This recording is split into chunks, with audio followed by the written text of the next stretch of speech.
take a moment and speak to the socialist effort, primarily by the left, to ease up on criminals. Now, what I saw, because I spent a lot of time in New York City over the last 3 years, and what I saw there was this transition that played out in front of my eyes. Because even before that, I spent a lot of time working there back in 2010 and 2011.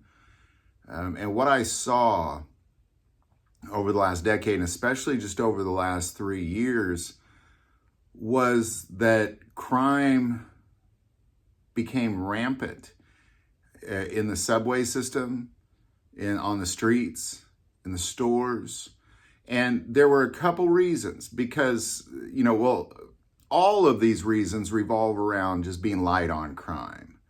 But there was a couple big ones. One was this idea that it was kind of this suppression of bail. So people could literally commit a crime with a gun in New York City, not have to pay any money in bail, and be home for dinner.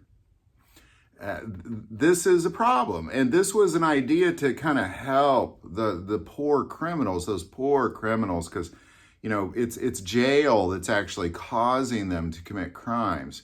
It's being held accountable that's causing them to commit crimes. If you don't hold them accountable anymore and you don't punish them, well, naturally, they're going to quit committing crimes.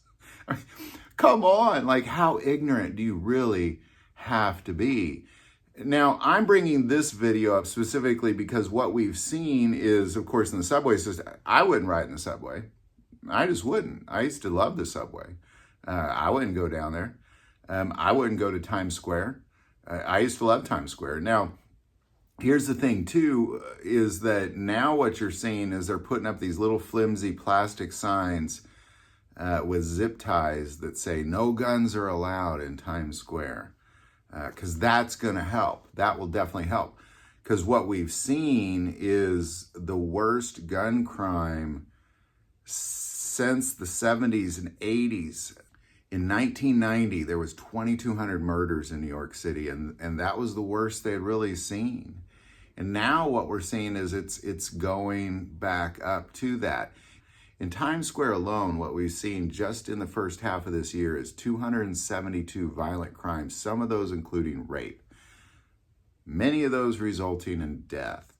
And all of this is at the fault of these socialist leftist efforts that are really running cities like New York City into the ground. Criminals are running the streets now. It's terrible. Any thoughts or insight, definitely put that below. If you like this video, click like and subscribe.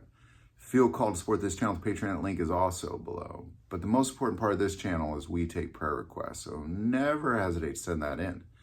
Thank you for watching this episode of God, Family, and Guns. And as always, love God, love your family, and love guns.